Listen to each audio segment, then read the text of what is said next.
Right, now that's completely dry, we can wash over with some iridescent medium. I'm just damping the brush and then dipping that into it. It's a shimmery sort of paint which adds an interesting texture to a background. A very, very simple background, but with lots of interest. Now I'm not painting over the ostrich, I'm just painting over the whole of the background. And you can see by adding that, it's lightening the paint a lot more. I'm just using a flat brush just to get it on quickly.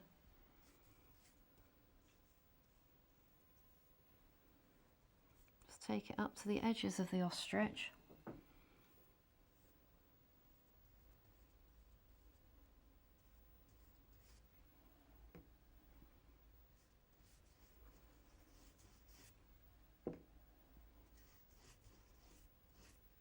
You can smooth out any lines that you can see appearing.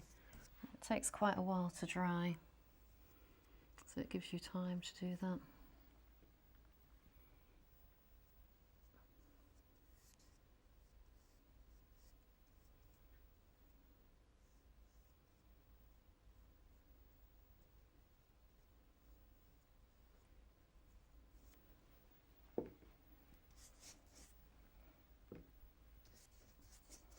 And do make sure that after you've used it, you wash out your brushes really well. Just keep going. When you paint over the shadow, the reason that I painted it in so dark in the first place is because it does lighten it a lot, and it would just disappear if you did it the normal sort of shadow strength. You can see how much lighter that is.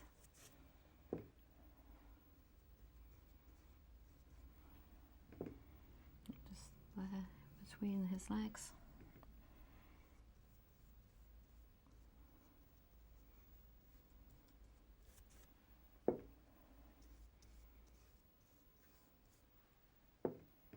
It does use quite a lot of iridescent medium as well. Pour out plenty when you start.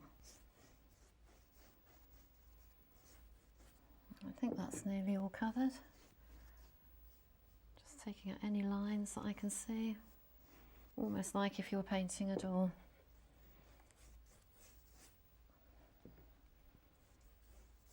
Alright, that's got to be dried now, absolutely bone dry before you do any more.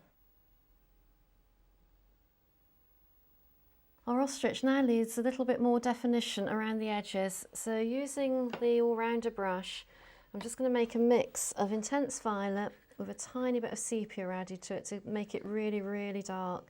There's hardly any water in there, there's lots and lots of pigment.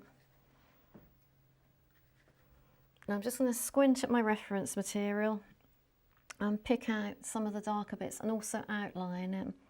So put in the dark eyes to start with.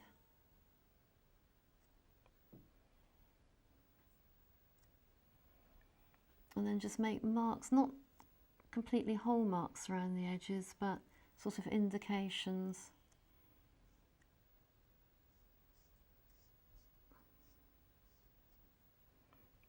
See how the feathers are sort of flowing and try and pick up on.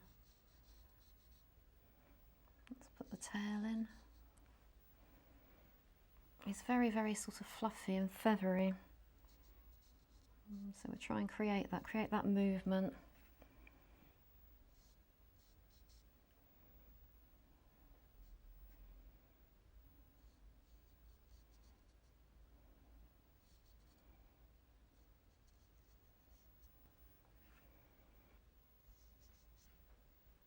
So doing it very quickly, just to create sort of fluffiness and movement along this side.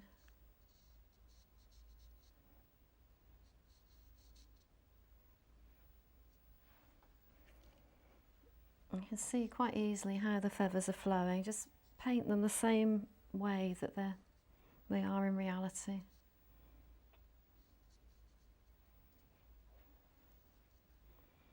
Just define his legs a little bit more. I think those legs are gorgeous.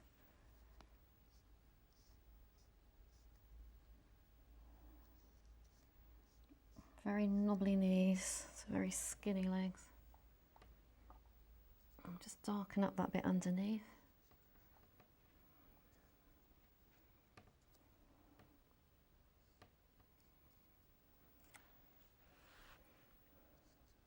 And that's probably all we need to do. You don't want to overdo it, but you want just enough so that you can see the movement in there. Now, he looks a bit sort of pink in the middle, and there's not a lot around the outside. It's not balanced. Your eye's going straight to the pink feathers in the middle. So to balance that, I'm going to get some pastels in the same colours, in mauve and pink, and just rub around the edges. Just rub that in. You can do a few lines, just sort of randomly. Maybe up in this corner too. Again, don't overdo it. You can put too much. You don't want to go all the way around, just little bits here and there. That's as much as we need. And I'm just going to fix that. If you don't fix it, when I put some silver gouache over it later, it will just run and make a really horrible dirty mess. So I'm just going to fix that completely.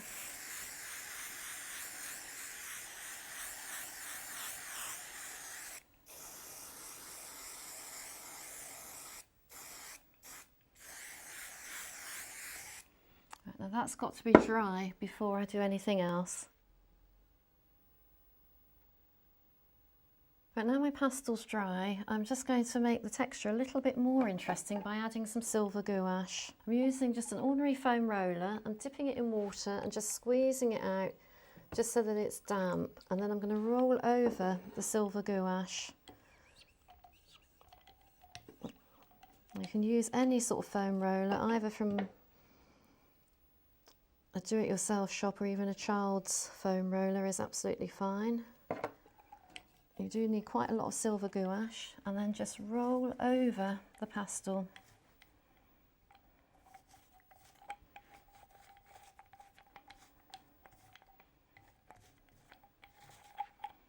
You take it right up to the edges. When you put a mount around that, that can look quite effective.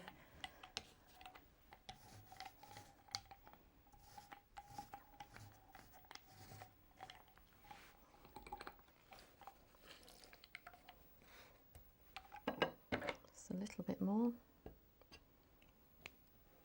It does seem to really soak it up.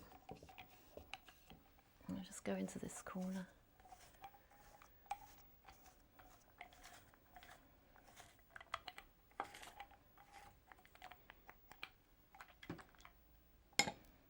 And I think you agree, from a very grey and boring photograph, we've really livened up this ostrich, and he just looks vibrant and fun. You don't have to stick with the colours that you see, just exaggerate a lot. The nice thing about doing this, if you lose some of the colour, you can just go back into it again. Now we've lost some of the pink and purple from the background, so I'm just taking a little bit more pastel and just adding a little bit more colour to that again. Not very much, because there is a lot showing through underneath, but just a tiny bit.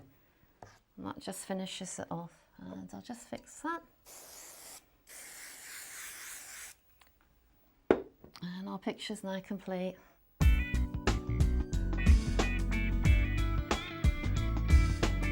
Well, I hope you've learnt that you don't have to stick to boring grey colours, that you can use your imagination and create interesting pictures with vibrant colours that really stand out. Use your imagination and have some fun.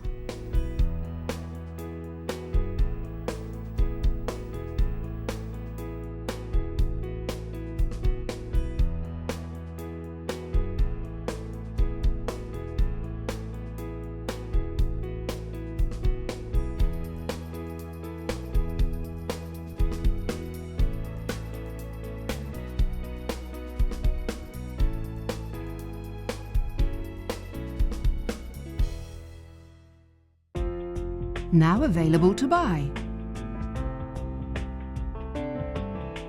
Try these techniques at home whenever you wish. The DVD of today's workshop and the book that accompanies this series are now available to order from the Painting and Drawing channel. For further information and to order your copy, go to www.paintingdrawingchannel.com.